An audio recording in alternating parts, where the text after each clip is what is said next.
VR is a fad that's already over. That's what I would say if I actually had no idea what's going on in any industry. I've been doing VR for a few years now, professionally. A lot has changed in a few years. Hardware, software, but there's also a business side coming out as well. I wanted to figure out a way I can sort of branch out and instead of just playing games all the time and posting videos about them and do something more interesting. Esports! The way to prove that you're actually good at something with all that time you waste at home, really never leaving the house, eating Slim Jims literally as your main meal for lunch, breakfast, and dinner. That was me. It still is me. But guess what? It's all okay now because I got a gold medal. So for those that don't know, I won a tournament because I'm a god gamer at VR. The moment. Okay, it's gonna take this base, gonna take this champion, it's gonna take this VR championship WCG 2019. Champions here. Yes, we are championship. Our champion is SadlyitsBradley represent USA. Congratulations to my fellow countrymen. No, but seriously, I did do very well, and I'm top 10 for this game. And that made me want to get more into the information of all the other VR esports. There's actually a lot going on. What I'm hoping to show you is VR arcades are also branching to VR esports. Two things that, like, they're getting bigger. A company came to me talking about how they were bringing actual tournaments, VR esports, for a ton of big titles, honestly, in the VR industry, to arcades to give them a chance to, like, show who arcade is better. The Virtual Athletics League is exactly that league. I mean, if you don't have VR at home, there is still a vast majority of people that don't, but there's a lot of VR arcades kind of in every local area at this point, especially the big metropolitan cities. Metropolitan. That actually has a VR arcade. The way it works is every VR arcade has a chance to get like either their high score or just winning the most matches, and they play against or match against all these other VR arcades across the world. And all these scores or matches won are all calculated, and the winner arcade gets the big title, and a lot of the players seem to actually get prizes. Like there's one happening for the game Battle Wake. Me being the God Gamer WCG 2019 VR champion representing the USA, one of the best freaking countries in the world, I was actually pretty bad at this game, I'm going to be honest with you. Oh my god, am I going to actually die from this? Oh, wait, what? Are you kidding me? It was freaking 1 HP! Well, sorry I killed you all. But you might not be. So I went ahead and I actually went to a VR arcade in my area, Central Florida.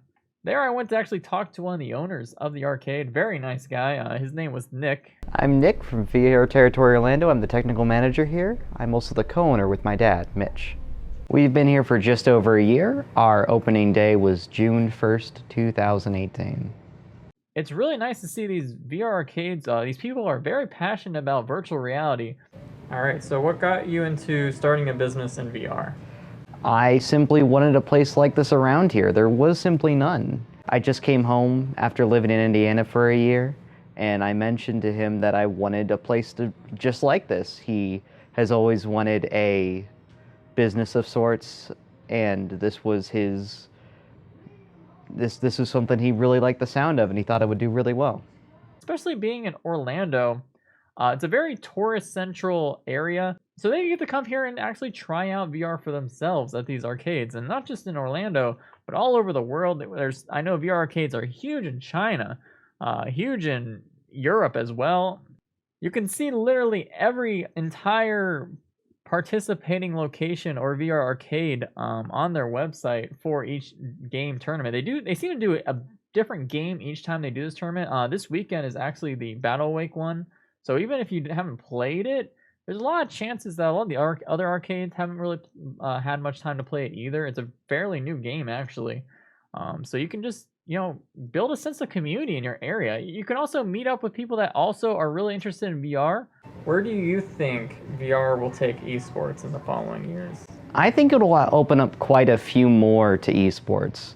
Not only is there something more to watch, but also there's a much wider amount of VR games that are engaging to watch. You don't just have people clicking really fast on a screen, or maybe in groups.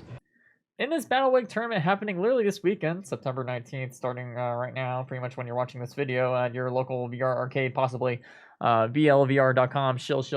Anyway, $2,000 prize pool and a Vive Pro is up for grabs. If people want to actually compete, build this community I've been talking about, do all these things. I'm not being paid to do this video, by the way. It's something I really believe in. I really do believe in small communities, and giving VR arcades some attention, especially during these times, especially in the West, where you might not even know you have a VR arcade in your town. When I was driving to this VR arcade, there was actually another one on the way there that I saw, and that really blew my mind, honestly. Floridian driving right there, boys. Oh yeah. Now this is the evil fun part for me. This is where I look deep into your eyes and your soul and your brain and your VR mind, baby. And I tell you to subscribe and hit the bell. Or else I'll find you and beat you to death with this heavy metal. That's not a threat. I promise.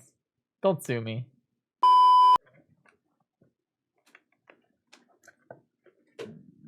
So after becoming a proven god VR gamer, representing the USA, the best country in the world. Sorry, let me fix that. After becoming a god gamer at VR, alright, I can't do it. Start over again. After becoming a gold medalist in a VR tournament, which was amazing. Dude, I need to stop. I can't do this. Look at this place. Kind of reminds me of YouTube.